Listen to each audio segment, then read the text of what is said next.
Everyone, welcome back to another video. Last time we left off with Berlin gets a taste of its own medicine. We are now on to Hungary invades Yugoslavia. April 11th, 1941. Hungarians break Treaty of Friendship. In February, Hungary signed a pact of eternal friendship with Yugoslavia. The lower picture shows the Hungarian and Yugoslav foreign ministers. So there you go.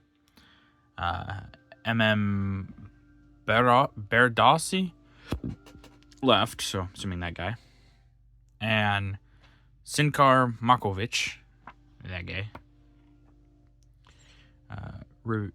reviewing a guard of honor on this occasion in Budapest. But on April 11th, Hungarian troops invaded the Banat, which had been Hungarian territory before 1918. In the upper picture, a brigade of Hungarian motorized troops that took part in the invasion is passing through Budapest. There we see that mobile invasion, and I showed you those guys. Yeah, but how much of this could you say was really the Hungarians want and the Germans want? And also, if Hungary really did want this, it's also, well, this is not necessarily the same. Who knows? Hungary could have just turned their backs on them, which kind of was a little rude if that's what they did, but who's to say? London hit by most destructive raid of the war, April 16th, 1941. Intense air attack on capital. On the night of April 16th, a force of more than 500 German bombers attacked London in what was estimated to be its most destructive raid of the war, but are up to that date. Most of the damage done was by fire, and the no Germans claiming more than 100,000 incendiary bombs were dropped. Hospitals, churches, private residents, and other non-military objectives suffered most severely.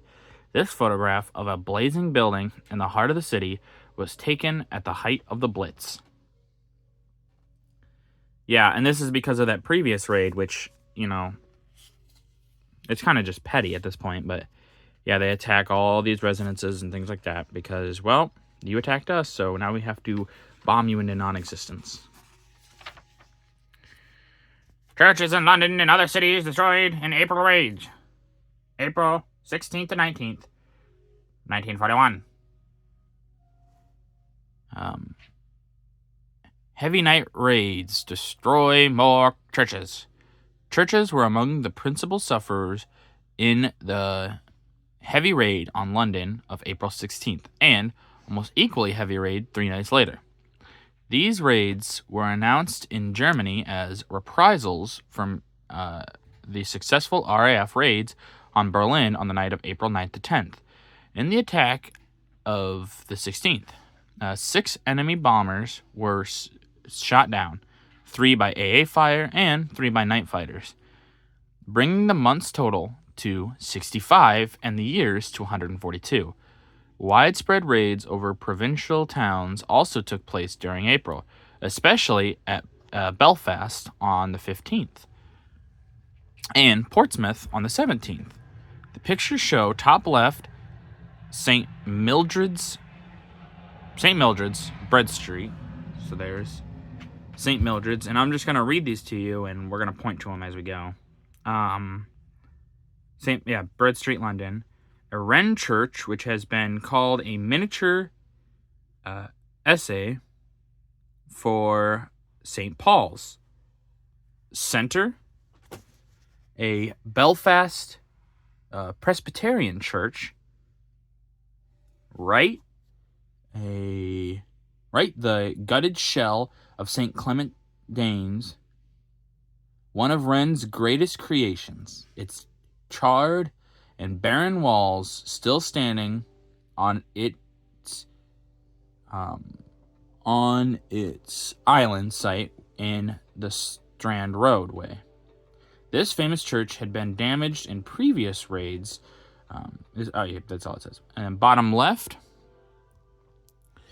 is the result of a further hit on St. Paul's Cathedral, where a gaping hole in the roof of the north transept was caused by a bomb falling through the roof.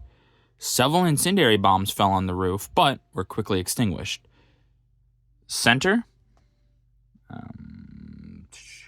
The rubble where once stood the 700-year-old parish church of Bromley, Kent, destroyed save for its tower by a direct hit. Right, and then right is what the Germans left of the Catholic Cathedral of St. George, Southwark. Several other buildings were damaged in the raid on the 16th. So yeah, you can see all these churches just been destroyed by this catastrophe, basically.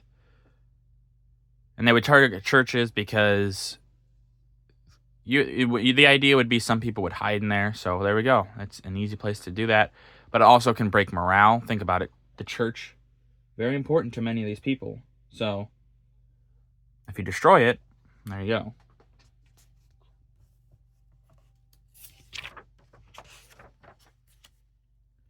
Another Axis conquest. Yugoslavia gives up. April 17th, 1941. Yugoslavia falls. Though the Yugoslav troops put up a brave resistance to the invaders, their position was hopeless from the beginning. For the government that had been in power before the coup d'etat on March 27th had done nothing to prepare the countryside for the struggle. On April 16th, Sarajevo was captured and the Yugoslav army capitulated on April 17th. The upper picture shows Yugoslav troops with the white flag of surrender after the capitulation, marching under escort down a road lined with German tanks, below a blockhouse fired by defenders. When further resistance was impossible, it is occupied by German troops. So there we see captured Yugoslav troops being marched to internment, basically. And here we see that blockhouse, which fired by the defenders. Greek resistance nears its end. April 18th to 20, 1941. Army of Epirus hard pressed. The occupation of Yugoslavia and the consequent release of German troops rendered critical the position of the Greek armies that had gallantly harried the Italians in southern Albania. A strongly mechanized German thrust to their rear near Yanina soon cut them off from the main Greek army further south. Their anti-tank equipment was negligible, and, in spite of some desperate resistance, a small isolated group such as that shown in the lower picture, they failed to stem the German advance. Above, German troops, covered by machine gunners, are operating against the Greeks with flamethrowers. Yeah, we see the small group of Greeks here. They're defending as hard as they can, but they can't forever. It's just not possible. And then here we see the Germans surrounded by, or under the cover of machine gunners. And there you see the one with the flamethrower. Both sides use flamethrowers, obviously. The United States uses them in the Pacific, which is just horrid. Flamethrowers are, while they're cool to look at and cool in concept, they are horrid because they are, what they do to humans is just, it's just wrong.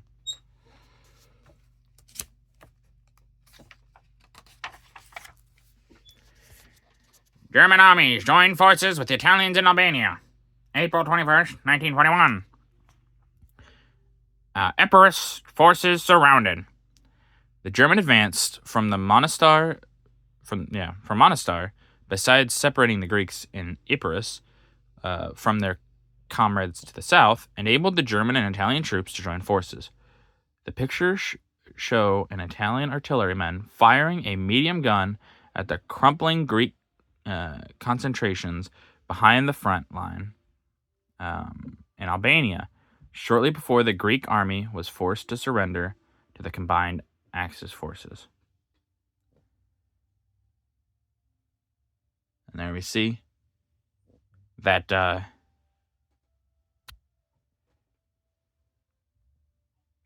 big. I mean, that's a big artillery piece right there, truthfully. But yeah, the Greeks, they put up a great defense, but they just can't hold forever. It's just not possible.